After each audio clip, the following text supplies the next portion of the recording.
joueur vous a péni. Donc ça dit, Batché va misser tout au reste. La petite dimi. Encore une fois, Koloma Solo. Dans zo yemba. Il y a un Batché qui a quel biso. Si vous pépé kala dimi. Notre cause jusqu'à to Koloma. Baiser de Jidoro et de Pessi biso. Et fou les biso biso tira génération vite. Congo eh. Joya bus. Chanteur moko a baby sakina biso. Pépé kala dongola ya niveau. Obi na pangi na songi sima. Obi ke na mori bina ke pépé kala ndinga dongoli chanteur wana. Jo chanteur nanga ina ye. Obi ke azonga tiki micro. Atiki je sigo. Potala. Atatiki bina na bi donc ça dit mukolo makamu. Ko voir oyemba. Yo sozo obebisa. Obebisa. A dongola. Oh un concert moko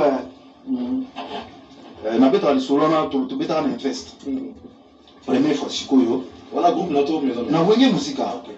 Sikoyo to beta na invest. Wenge musika to maison. Wenge musika. Na invest na invest. Sikoyo. Leto la bina faire le nez. Zo micro na ya vu beaucoup na mon étime de la bien.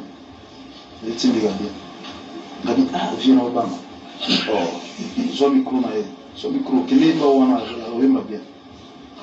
Pa akimba mwa wana sikoyo wenge komi benano to komi benano wenge mo panza bon atutu baembi baembi sikoyo na ye je beaucoup ka mona inga déjà azongi sima to so fa peut-être sur mo bula ina chapeau mo buba c'est on a ce qu'on dit beaucoup akoma ka truni ki soit ya ki donc tala papa wema na tuka micro na bando yimba basira na ozo manzi moko na ndo ba vocal moko nzambe mama bombanga na motema na yo no ravia betinga azai bien raison hein petit impoli petit même à la micro papa micro belé allez au moniteur donc ça dit nabi lobby na mosikoyo to betaki des alliés des conseils ça va sortir à faire de l'amour lobby na mosikoyo je vais beaucoup la récupérer là les petits poissons deviendra grand na toujours on a la latin lobby on va récupérer ah le to betaki sur dans deuxième conseil to betaki na même ligne donc ça dit vous avez pas non il va y mettre peut-être il va y mettre beaucoup la weba ngawa passer loin non quand même que tindika quand même te natindika ki mais nazoki amo osai poli mais Monatie botalelanga Congo température ya maman Rosette la fleur Nadambu Congo température eye na mopepa sika ya tobina e Congo température eye na mopepa sika pepa sika ya tobina e Congo Je n'ai jamais été contesté, je n'ai jamais envié les États-Unis parce qu'ils ont Michael Jackson. Je n'ai jamais envié les Nigériens parce qu'ils ont Davido, non, pas du tout. Non plus Tanzanie parce qu'ils ont Diamond. Non plus la Côte d'Ivoire parce qu'ils ont Tikenga Fakoli et tout ce que vous connaissez. Je suis plutôt fier d'être congolais parce que, mesdames et messieurs, chez nous, il y a eu Rochero Taboulay. Chez nous, il y a eu grand maître Franco Luambo Makiadi. Chez nous, il y a eu Grand Calais. Chez nous, mesdames et messieurs, il y a eu Pépé Calais. Chez nous, il y a eu Papa Wemba. Mesdames et messieurs, chez nous, il y a Weranson, mesdames et messieurs. Il y a JB et il y a Ferregola. Pour ne citer que c'est là, mesdames et messieurs. J'avais déjà annoncé depuis le début de la semaine que nous allons recevoir le padre d'Alliance Ferregola, Nika Voronina, qui sera l'invité de cette émission d'aujourd'hui. Alors, nous avons le plaisir, l'honneur et l'honneur de vous dire que le moment est enfin arrivé. Installez-vous confortablement dans vos fauteuils. Mettez de côté vos télécommandes parce qu'ici, il y a la matière. Récupérateur de tous les dossiers Charlie Prince que je suis. Je suis là pour vous tenir compagnie pendant au moins 90 minutes d'actualité musicale en exclusivité sur la 10e rue. Nous profitons également pour vous dire que vous êtes en direct sur cette chaîne et que cette émission est produite depuis Kinshasa, la capitale de la République démocratique du Congo. Nos envoyés spéciaux sont déjà chez Ferregola pour le prendre afin de l'amener ici à la 10e rue. Vous allez suivre comment l'artiste va quitter chez lui et arriver ici à la 10e rue. Les parcours le long du chemin, vous allez les suivre ici, mesdames et messieurs. Ayez vos apaisements parce que cette émission est vraiment attendue, je le sais, c'est vraiment attendu de tout le monde. Les temps va s'arrêter, les temps s'arrêtent. Vous le savez très bien que 5 ans après, il y a vraiment de quoi à dire. Alors, on va demander si on peut nous donner le relais depuis la résidence de Ferregola. Notre envoyé spécial est là-bas. Si on peut nous donner, voilà, on y va déjà en image. Vous apercevez les sécurités qui vont pour récupérer l'artiste musicien Ferregola. Je crois que c'est déjà parti, hein, l'émission est déjà lancée. Vous voyez là le garde de l'artiste qui vont chercher leur patron pour l'amener ici. Nous faisons un clin d'œil spécial à notre ami Pépé Mbongo avec son agence de sécurité, Morilobi. Vous pouvez faire confiance à ce monsieur qui a mis à notre disposition cette agence de sécurité. La sécurité passe avant toute chose, mesdames et messieurs. Essayez de vous sécuriser car Morilobi est là pour vous faire ce travail à votre place. Au lieu de se promener avec des militaires, avec des armes et tout, souhaitez plutôt d'avoir une sécurité comme ça qui vous rassure et qui sont professionnels. Là, vous voyez déjà l'artiste qui arrive déjà presque chez nous. Et voilà, l'artiste est déjà là à la 10e rue. Nous allons attendre sa descente de sa Jeep et ensuite elle sera conduite à nos installations. Ferregola déjà ici à Bilza, Pigeon, là où se trouvent les installations de cette chaîne 10e rue. Vous nous suivez également en direct sur Cactus Télévision. Nous vous disons merci à vous parce que cette émission est attendue. Vraiment, je le sais. Laissez-moi souhaiter une bonne condition télévisuelle et dédier cette émission à un monsieur qui est formidable, qui est fort, Parking Nabadjogo, Fabrice Kitanvou, qui est en train de nous suivre depuis Rotana. Merci beaucoup, il est ici à Kinshasa. Fabrice Kitanvou. Merci beaucoup à toi de nous suivre et merci d'être branché. Mesdames et messieurs, l'artiste est bon déjà. L'artiste va monter et dès qu'il sera là, ce qui me restera, c'est seulement de me lever pour l'accueillir dans cette émission. Ferregola Justice de Nuance qui nous a honorés aujourd'hui. Nous sommes dimanche, le 1er mai 2022. On a commencé des mois avec cet artiste. Voilà. À quelques jours de son vol pour le Nigeria, là où il va vivre deux productions. Il a préféré nous honorer. Comme je l'ai dit tout à l'heure, à chacun son tour chez les coiffeurs. C'est mon tour. C'est mon tour de recevoir l'artiste. On va voir ce qui va se passer ici cet après-midi. Merci beaucoup à toi, Oxy Poubou, mon ami personnel depuis loin d'entrer de nous suivre. Tu es en train de voir comment l'artiste est en train de monter là. Ferregola. Devant, vous apercevez le DG d'Espolo. Derrière, c'est Amoros Ambenia, ancien Pichugo Toko qui accompagne l'artiste. Ah, je vois Tracy, elle est là, mon ami. Comment tu vois Tracy? Ok, c'est un plaisir de te revoir. Mesdames et messieurs, je vais me lever pour recevoir l'artiste qui va faire son entrée. Il est déjà là. Jésus de Nuance, n'est pas là, Ferregola. Bienvenue. Nous sommes très contents. Merci. Très contents. On a vu le parcours. Il y a un petit palais, tu as combien? Ah, mon lycée. Ah bon, on a filmé, on a dit, vous battre. Attends, ma caméra robot, on a tout dans. Donc ça fait pas. Ça va. Confort au Poutine dans ça va. Ah, c'est très bien, c'est pour mettre à l'aise l'artiste. Mais ça n'a que moi qui j'ai plutôt des commandes qui refait ça. Mais confort, on est ça va bien. Alors, santé, ça va. Donc, on va par la grâce de Dieu. Par la grâce de Dieu. Ouais. Puisqu'on respire, c'est que Dieu soit lui. Voilà. C'est très beau. Jésus des nuances.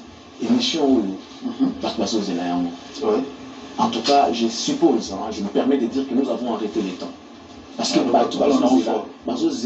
passons en direct sur Cactus Télévision.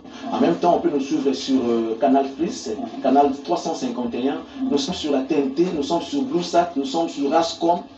Un peu partout, c'est une exclusivité mondiale de voir Ferregola ici sur la 10e rue. Merci de nous honorer, Ferregola. Merci. L'homme de dynastie. L'homme de dynastie. Ouais. Dynastie. Mastola dynastie. Alors on va définir la dynastie d'abord avant de commencer. Succession des hommes forts venant d'une même famille. Voilà. Ça, c'est une autre définition que moi j'ai. Donc, succession, voilà. Succession, donc, les gens empire. Voilà, succession des hommes forts venant d'une même famille. Dans le cadre de Suko, il y a la musique. Dynastie, succession, il y a mélodie, succession, il y a mélodie. Succession, il y a mélodie, succession, il y a tête. Peut-être au participer en fait dans le cadre de la mélodie. Donc, toujours la tête, c'est le temps où les collègues n'ont pas salam kambu, ça va faire de côté. Ce sont les hommes forts. Ce sont les hommes forts. Ça fait partie de la dynastie. Voilà. Bien réfléchi. Ouais. Ah, ça c'est très bien. C'est très bien. Alors, on va aller. On va décoller. On n'est pas encore là. On va décoller. Félix-Gola, les gens se posent des questions. Il y a plus, vous avez annoncé des projets. Harmonie et Dynastie. Juste peu avant de sortir de l'album, on a vu l'artiste d'abord va signer chez Sony Music. Tous on était contents. Alors on savait que c'est Harmonie qui régorge le projet Félix-Gola. À notre grande surprise, on voit Dynastie et Bino, mais Félix-Gola les hommes forts, il paraît, dans la seconde position. Qu'est-ce qui s'est passé? Non, déjà pour commencer, harmoniser le projet à Graal. Il y a la maison Graal, il y a la Bisso. Et déjà la harmonie, il y a le frère Manay. En fait, il y a la stratégie. Stratégie, tout ça, il y a le signé qui a tout le temps signé la Sony. Alors, Sony, tant de PC, match, il y a les bosses, tout ça, il y a alors, Jacques Bolo a bisoué notre silicité. Notre collègue, notre silicité, notre boulotte, au lieu de bisouer notre dédicace, c'est les photos, tout ça, le cœur, le blanc, le moine. Tant de présenter le projet par Sony, à Jacques Bolo, ça va en fait moi pressé. Ils sont pressés. Parce que si on dit pressé, il y a la femme, il va faire absolument pas. Dès que de la guerre, il crée ici. Normalement, tout le monde de la guerre, il crée ici. La pauvre guerre, elle va continuer. Dès que la guerre, on peut négocier dans dynastie. Donc, les arènes à voir la Bisso. Donc, il y a un tout chaque bon, à juger mon album, et puis deuxième volume, on va coller un maït aussi, ça a pris tout.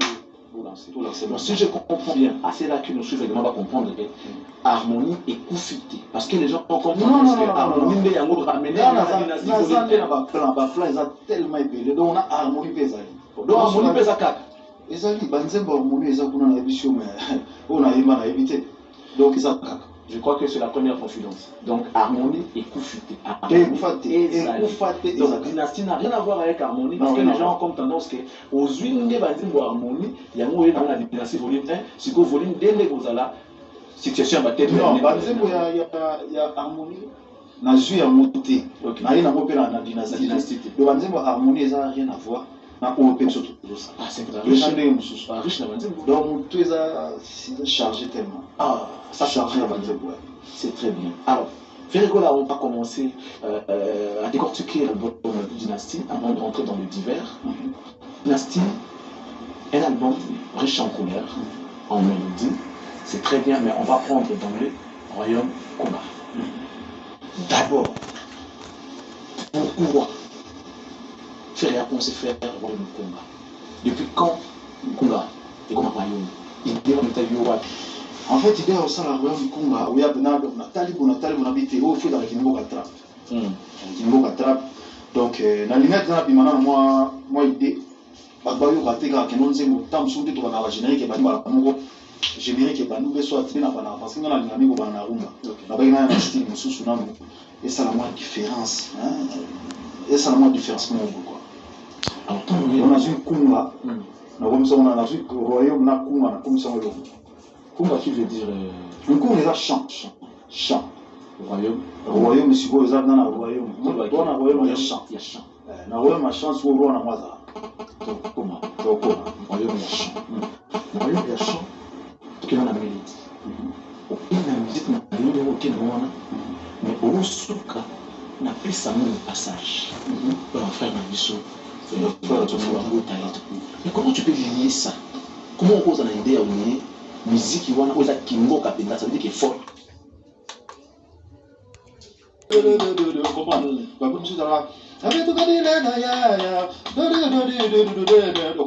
Si on a résolu le bloc,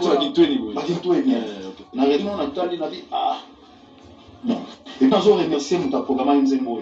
En tout cas, vraiment, big up parce que tant le programme on va saluer tant na yembi yango na lobi non garçon oyo ayo boulé parce que il a idée na idée na non nazo bana ndenge na ayo boulé parce que tant na PCD il y a sali musique tant na zomi nango na bi vo pour ça banze mutusu ça dit pour commander ngwana et banda tant so mekina bezo simbate na bana tele nze mo wana tipo ifuni ya nyo la mabe na bana depuis kala pour commander ngomi wana ça dire ezali blaguité bien tout ça on a pas ça va me fondre mais quand on va payer ifuni na il n'a pas idée pour poser la question n'est-ce pas que ça titre de ça nigérien dit moi déjà pourquoi on va non ezali ifuni en fait eli ko batiki na landing ni wana ezali titre ko balelo na roza na titre moko boye so talent Céline Dion pas ça la titre on a encore coïncidence en fait c'est ça fait que na signification non franchement de non na Nigeria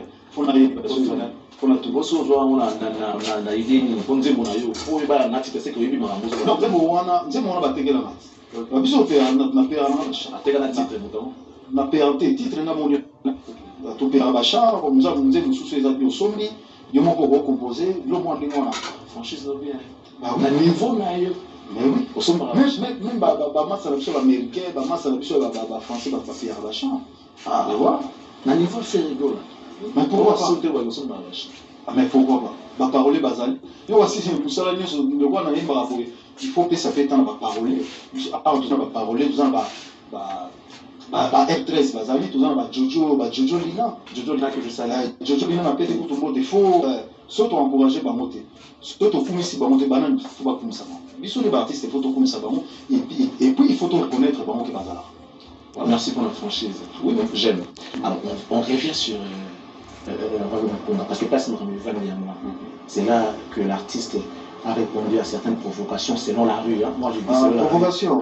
Selon certaines provocations, l'artiste a voulu imposer une loi.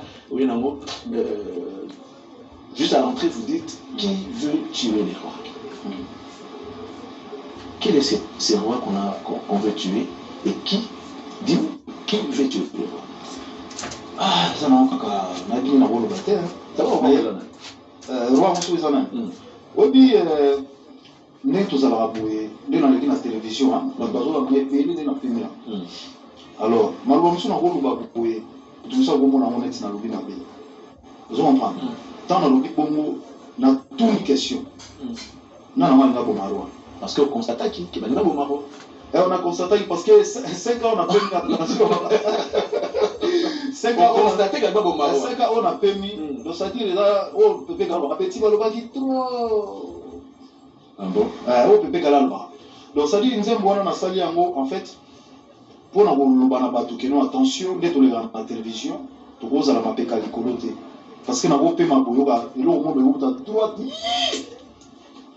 Ils ont rappelé.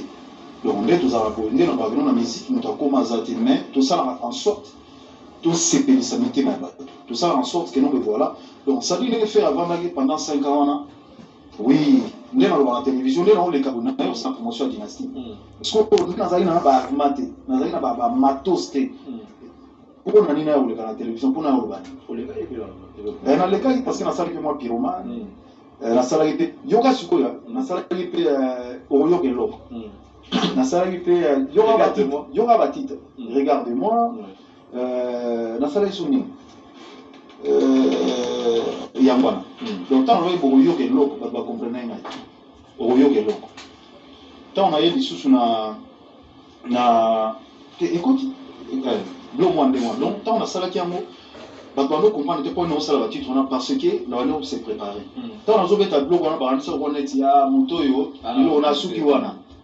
Ok, nous avons un plat pour la matos, nous avons un assis, nous avons un largué, on a mis tout ça dans ma tête. Moi, je me souviens de ça, je quand on regarde moi, ouais. La tournée, on a dit, ah, il part. Niveau que non, on dirait, ce qui déjà, pour avoir un ciment. Ouais. Oui, vous les regarde, moi, est-ce que vous avez je pense que nous avons la réponse de ça. Nous avons on a goûté à ça, moi. Bébé. Nous avons goûté à ça, bébé. Parce que nous avons bouillé. Ça dit, tous en bas, tous en bas, plan haut, tous en haut. Na bine na bolo bate na ba massa na ba collègue na ba biloko tous en haut C'est-à-dire que tu travailles vraiment musique. Quand on dit musique, tu travailles vraiment.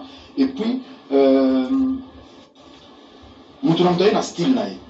Net ngai na style na trap. Na éviter ta muso stram ago na style ni. Na éviter mela lias ana style ni mais na za na trap. Donc album on attend boyo ka mo boyo ka na trap na kati na pona kizuk trap be ali boyo ka charanga trap be zali na kati ba bilo muza wa pa. Mais ça va trap tout na royaume. Il y a mon tout aussi ça monte les gars au mususu. Na royaume tant qui veut tu le voir. Lorsqu'on regarde les clips, on voit un Ferrego là gros. C'est une imagination, un dieu. Et avec un Ferrego là, petit, c'est quoi? Qui veut tuer le roi? Et devant lui, on voit Ferrego Yamiki. Signification, les années. Donc, signification, les années, en fait, Boulanga, les années qui. Au milieu de ton dos, tu as la calme. Abimano, Bimela. Abimara, Azubazo, Tanet, dans ma patazo. Donc, ça dit, attention. Oh, il y a les Bisso. C'est les très hauts. Elle est très haut, elle est colo. Donc, ça dit, Bisso, nous allons à Awa. Donc, ça dit, il faut tout ça, on a besoin de la musique, mais ça dit, ça, on n'a pas si tout le monde est dans la télévision. À lobby, total, on a vu.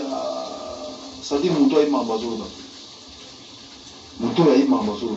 Il y a dit que nous, attention. Vous savez, ma kelele, mon colon ramena à l'obété. Les autres font mater. Parce que tu as imaginé que Mukolo Makambu. Mukolo Makambu, ah, voilà.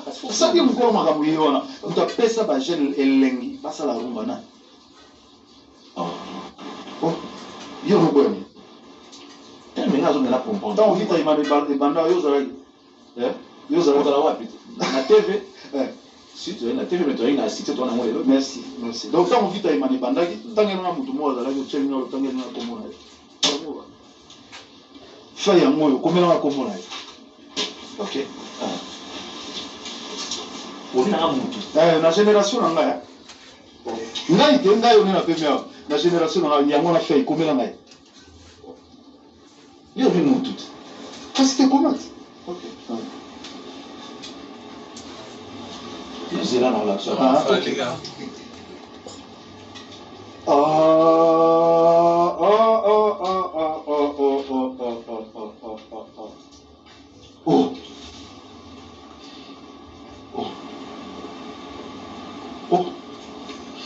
Ils ont quoi de sa patron dans la mode? Bonne génération. Pardon, non, pardon, la vie là. Bonne génération. Bon, t'as un attaque du mot. Ben non, bien. Ça va. Oh, maintenant, on va. Colguera ma camute. Oh, Colguera ma camute. Yo, tu une question. Nous avons tout gentil, n'a plus sur réponse. Oui, bah tout ça va tout n'avoir aucune question. Kasi moi vite maintenant ça là moi. Mais yo tu une question. Nzé moi vite maintenant on a bon yo ba question ça yo ba réponse c'est. Mais là on répond en tout cas je suis là. Bon nzé moi on a ça là moi. Na maison merde. Merci. Mais siko et donc on a ngana yeba mais on comprendre mieux. Génération on définit ça on ndenge. Parce que génération, parce que je sache, les années période, il y a bateau qui est de 0 à 30 ans. Vous marchez ensemble, de 0 à 30 ans. Donc, la génération, parce que Ferré, selon l'histoire, parce que j'en ai même parlé un peu de ta biographie ici, tu fais partie du grand Wellington, Wellington K4, BCBG tout terrain. Donc, Wellington était sociétaire, il y a des sociétaires, mais il y a des gens qui avant dislocation. La génération, Toi, génération, trois générations montées. Bon, bah, vieux. Et puis, voilà. Et aux autres temps, c'est mon ancien patron. Vous comprenez? Donc, il y a un mot qui est un frère, patron. Bon, j'imagine ce que nous avons apporté dans Bango. Génération, c'est qu'on a cette manière de faire sa réponse à lui.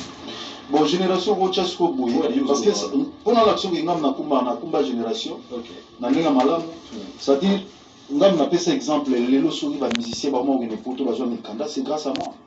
Na ba nazo pesa sko elengi na elengi na ba so lelo. Ba jeune na so ba musicien ba artiste, ba mo ngene poto lelo. Ba zo idéologie au zo mikanda, c'est grâce à moi. Voilà. Expliquer à la personne, bon, expliquer, il faut comprendre. Faut aux alarmes, tu as besoin qu'il va pour. Qu'est-ce que Bakwayebi, on peut s'assurer information, c'est grâce à moi. Musicien de Bosso. Ouais, ils ont Mukanda, la génération là. Oh, qu'est-ce que ça a boyé, tout ça dans ma maison, mais on a boyé, na 5 patrons na ouais la sol. Na bivé na beta mon tour na miki. Ah, na joué avion na ki. Ce qui tembe, ba image ba image ba botu na yangi. Ce qui na kosi ya mi balé, musicien de Bosso à son marandako. À l'époque, ils avaient 15 ou 13 bis na gitango. Quand on a eu tout le scrum a évi. Tout le scrum a évi. Mais c'est pour ça que mandat. Donc on a parlé en temps où Yami Sato. Misali Bosso. On est au nom de la bataille na biso ba souverain premier venu on a appelé sur mot JDM Piana. Dans ba 505. Na vient na mal de la forêt bazo na mobo. On est sur ma petite na otala bien un jour sur quel poteau m'a fait finalement ko data moi kimba bala moya. Donc ça dit on a la Mercedes. Musicien Liboso. Musicien Liboso. Et puis on a la Mercedes on a pesti sur goût. Na bande on a misusu ba mo peto ba kiba poto na sima na ba epeza na même car on a yango. Na bitie. Oh. To bien sur mikilbo na ina 600. Ngai car on a payé vitaïma. Bah image ça. Vous comprenez. Donc ça dit on a fait ça moi plaisir nous après net de choba vitaïma. Donc on a allé moi exemple mo lelo. Attends ba tout sur ba oboya mo lelo mais et ça na vrai. Et puis on a fait ça par exemple toujours. Et puis le so mo na niveau moi stabilité na ndenge ya misa on a fait ça toujours exemple. On a fait ça exemple que nos artistes pour moi na ko na wengi pas ba grand frère là. Ba vient na biso ba tongaka, ba ça ba palais, ba ça ba cara bien. Ça dit au monde ndenge na yeti. Au monde na ça dit au monde parking libanda ndenge zali. Naza vraiment vrai exemple à suivre pour ça précurseur à génération. Ah oui, naza exemple vraiment suivre et puis niveau chant toujours défendre toujours. Donc ils ont coupé cet exemple mon que non mais nazo reconnaître ba ndingona ba ça ba frère na ba zali ba ministère na biso ba zali. Voilà. Tout ça toujours na batia.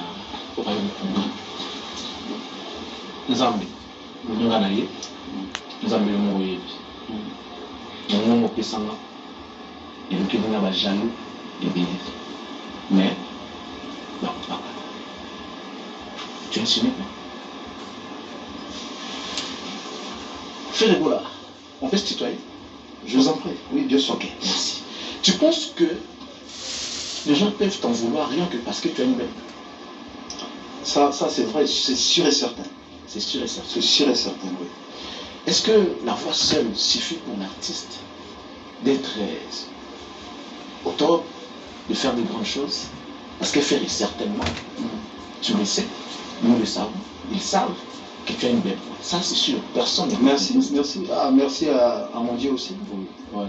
Mais est-ce que quand on a voix, les boumi na yo, au sein de la musique? C'est-à-dire, on a beau bêta balete.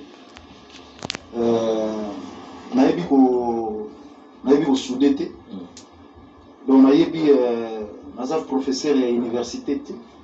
Seul travail, dès la première, les Arabes. Si vous avez un mot, on a limité à vendre la question pourquoi. Donc ça, on a un métier dans les Arabes.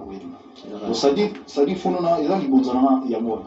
Bonza bachaïza bonza na ngana et nazate que nous na yemba après côté mo na bonza la frigo be côté mo boye na chara malili côté mo boye na kenda mo na zui nini tournevis na balota ba mina ba kota d'électricité ba msoria donc ça na ngeza moko mais ba ko ba te que yo osomba banda ko bomisa ko teki on a oublié jamais.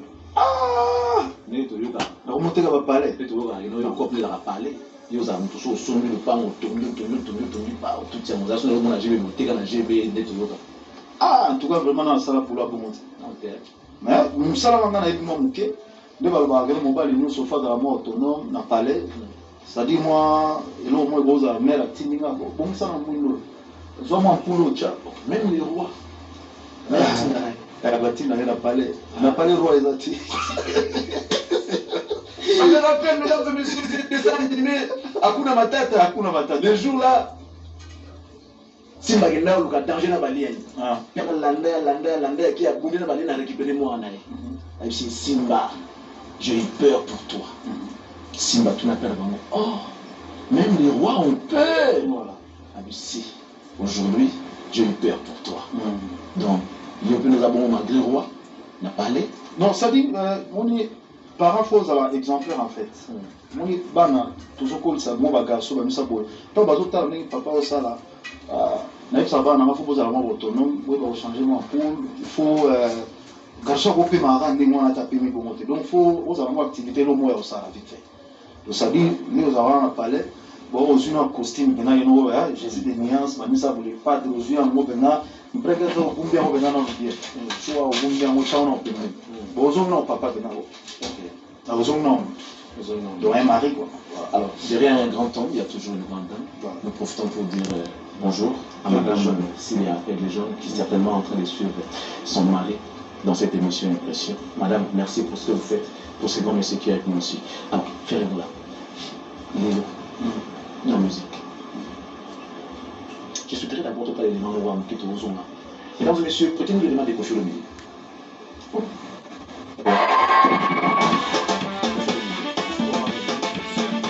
Mutuwa comme père de vol wa voya faire et la matanga mo aussi la tête vol wa petit ligue des champions on voit petit wa on a carré tu le c'est alors 1000 fois so na bango to ba ya ba kinga na landa mo na récupérer isaïe ni na ngo na ngo ça va pour les malibélé.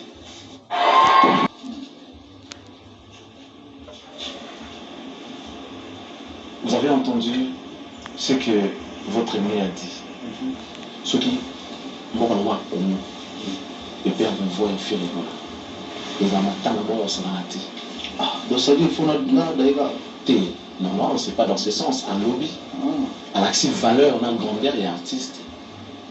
Et il fait parallélisme maintenant aux allants ensemble à l'époque dans le quartier latin. Il dit, tout va y avoir s'il fallait l'année mon monde, s'il fallait regretter mon monde, ils ont fait rien. Donc, ça veut dire que Congo doit être fier. Je remercie le grand Mopao. C'est-à-dire un grand amour à la biso. Grand amour à la biso, soit le bon donc. Mais moi, qu'est-ce que faire doit recommander? Parce que, c'est-à-dire, je pense, oh, il y a un devoir pour Congolais, ils ont un même Okumba, Bandana, Grand Calais, Lenge, Grand Calais, a même si Mokumba et Paya, Taboulé, Naba, Luambo, Baïmisa, Kouloutou Nabiso, Papa Wemba. Donc là, ça dit que nous avons un Mokumba. Après, tant que Jésus des nuances, nous soupez par Obima, on continue à faire Mokumba parce qu'il y a un Mokumba sur Tozali. Partout là où tu vas aller, tu vas voir qu'il y a un icône. Dès que tu vas attendre sur la Mokumba, tu vas aller au Mali, tu vas aller à Sali, tu vois. Donc les autres, vous m'avez Mokumba que non, et voilà. Que va Congolais va compter avec que non, peut-être tu vas chanter na biso na Moka. Et puis tu vas Jésus de nuances à Zali que non, à ce va chanter le mot que bailler, et ce nous doit bimé dans la matin. C'est une fierté pour notre République. Qu'est-ce que tu vas demander aux Congolais? Au Congo, pas aux Congolais, le pays. Qu'est-ce que tu peux demander au pays aujourd'hui par rapport à ce que toi tu donnes déjà? Tu fais la fierté de notre pays à travers ta voix. C'est la plus belle instrument, la plus beau, encore la plus belle instrument, en fait, le plus beau instrument que tu peux posséder. C'est un plaisir et honneur pour la République. Mais en retour, qu'est-ce que Ferré peut demander au Congo? Consommer l'album, non. Dans ces parents déjà, oui, Naoto Kimsa Dynastie. Je pense, manière et raison que c'est l'artiste et l'album congolais, pas que moi, en général. Raison que c'est la chose sincère en fait, il faut consommer le produit sans piraterie. Tout ça, plus de 80 millions d'habitants ici. Vous voyez que sur cet album, vraiment normalement, oui. Je pense que nous sommes congolais, toi, musiciens, toi, nous les gars, la TV, les sous-tétos, c'est plaindre, que non, mais voilà. Donc, en fait, considération, il y a des artistes énormément congolais. Consommons les artistes congolais. Et je pense que les artistes vont émerger l'artiste va beaucoup faire la pauvreté en fait. Consommons congolais, voilà. Je sens que Ferregola l'équipe à niveau sous.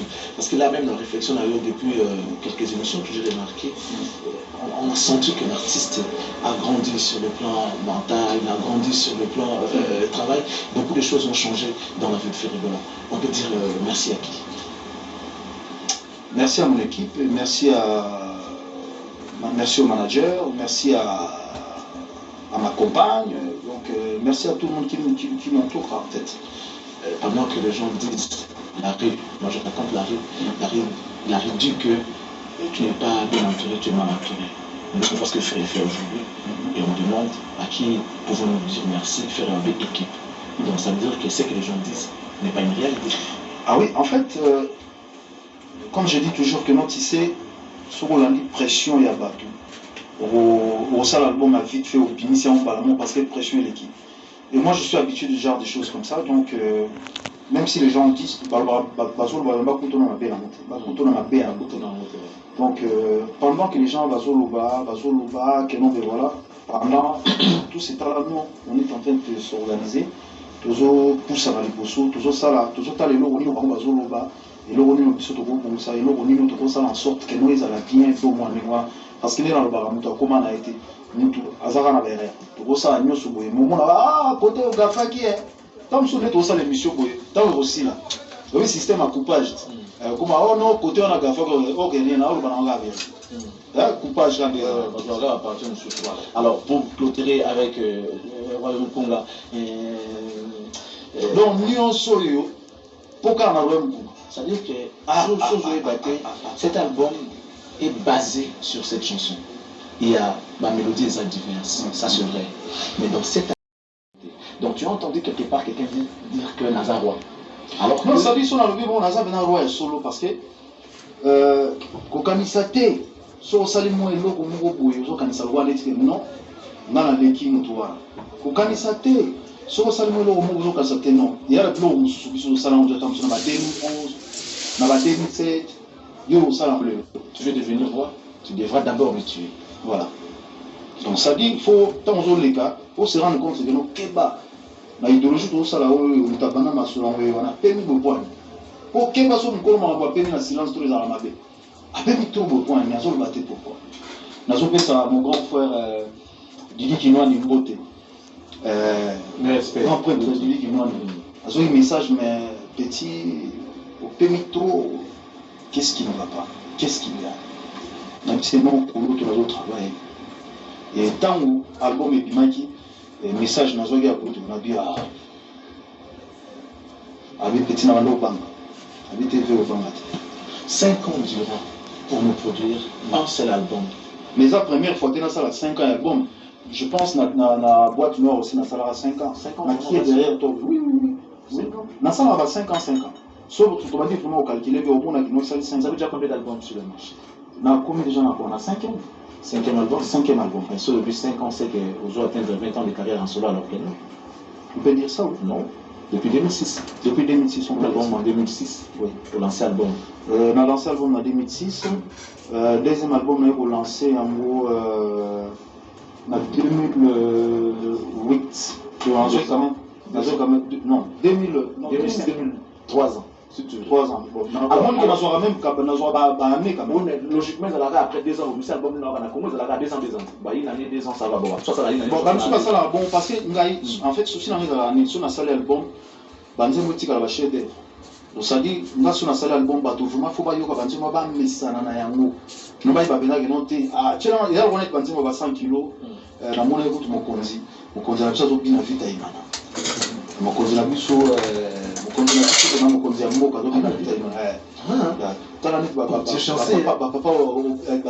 président bien uyo tele msa président babio wala bavima diluga mbalai na ngo want say que tu es préféré na te na so ba président de la république ça dit babio ko wana je ma dilu abeta biso déjà to kenda kala bon na Gabon dire oh ma na bino bazuwa na ça dit tout ça na so ba na été soulevé na main de la phrase ba sous les solo te zala na Guinée ka wana C'est-à-dire que biso ba série on a ce qu'on c'est-à-dire maison mettre dans album on lui a mis ça là mais côté kuna tango madilo mataki papa madilo tama bandi basua on lui fait attendre dans la vie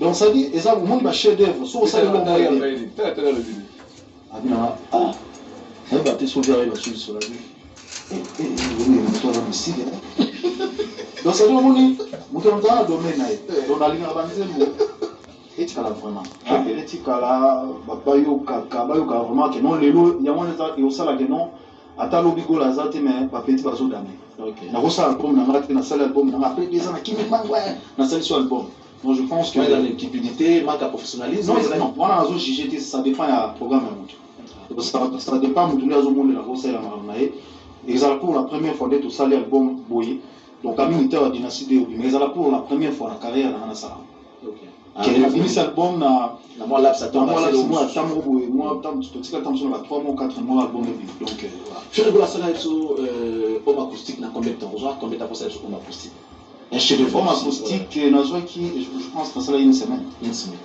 parce que et là on a beaucoup de ba marambe c'est ça quand on a yemba déjà ah OK mais c'est facile quand même na yemba déjà ba guitariste là yé sali msana ba après na yemba donc les gens qui ont une semaine, dans l'image, je pense une semaine et demie. On peut se dire qu'elle fait revoir la performance. En tout cas, vraiment la performance na linga parce que na zalata so na yembinze mon concert la linga bongo la mwa muke. Na woli na na yemba nze tout droit donc na linga et là on voit si ka foyaka. Alors, est-ce que on peut aujourd'hui faire plaisir à ceux qui nous suivent d'écouter en acapella un morceau parce que tu as que débuter dynastie, après on va parler. Ça pourra faire plaisir à celles qui nous suivent depuis les États-Unis, Bibi chez Oumomoté, dans cette Makela, maman présidente. Maman présidente, c'est Bibi chez Oumomoté Maya. C'est Moté Maya. Ah, ok.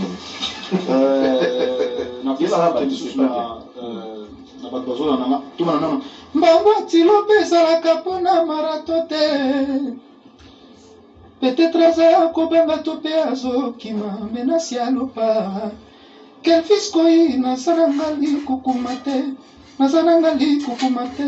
monoko nanga ezangi maloba quel fils koi Cédric te toke kobomisa bato number one nilenga Cédric pression amour ekobio menase motema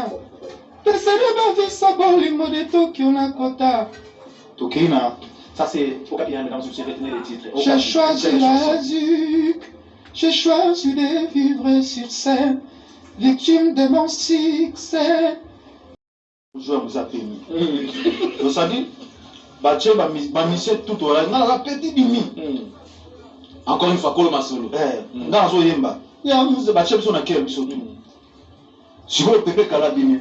Notre cause jusqu'à Tokoloma, baiser de Jido, Yobo Pessi Biso, et Fumon de Biso Biso, la génération Fiti, Congo, Joyabus, chanter Moko, Abedi Sakina Biso, Pepe Kala, Dongola, Nivo, Obi, Napangi na Somisima. Obi, Namuri, Minaje Pepe Kala, Nenga Domoli chanter Wana. Chanter Nanga Inaye. Obiga azonga atiki micro atiki yosiko potala atiki bina na bidon sadi mukolo makambo ko voir oyemba yoso zo obebisa adongola un concert moko na beto ali solona to beta na invest première fois sikoyo wala groupe na to maison na wenge musika siko to beta na invest wenge musika to maison wenge musika na invest sikoyo eto bina ma faire une nene so micro on a vu beaucoup la monnaie tinde la bien ngadi vient au Obama so micro na so micro kile ndo wana wema bien pa akimba mwa wana sikoyo wenge komi benano to komi benano wenge mo panza bon atutu baembi sikoyo na ye j'ai beaucoup la mon a déjà azongi sima position. apeta siko robe mwa bulai na chapeau mwa bo basedi wana siko vie moku akomaka atro mikili siko ayaki donc talaka papa wemba nazuka micro boye na bando yemba baselo na ozoi manzi moko na ndo ba vocal moko nzambe mama bombanga na motema na yo no ravia betinga azali pe na raison petit impoli petit ngai na micro papa micro ebele ezali omoni te donc ça dit nabi lobi nango sikoyo tobetaki ezali des conseils ezalaki sorti a fait de l'amour lobi nango sikoyo je vais la récupérer là les petits poissons deviendra grand toujours on a la latin lobi nango récupérer la deuxième conseil tobetaka na même ligne donc ça dit vous avez pas non il va peut-être il va beaucoup la webanga wa passer loin non te natindikaki mais nazwaki yango monatie botalelanga Congo température ya mama Rosette la fleur na dambu Congo température eye na mopepa sika ya atobina e Congo température eye na mopepa sika ya atobina e Congo température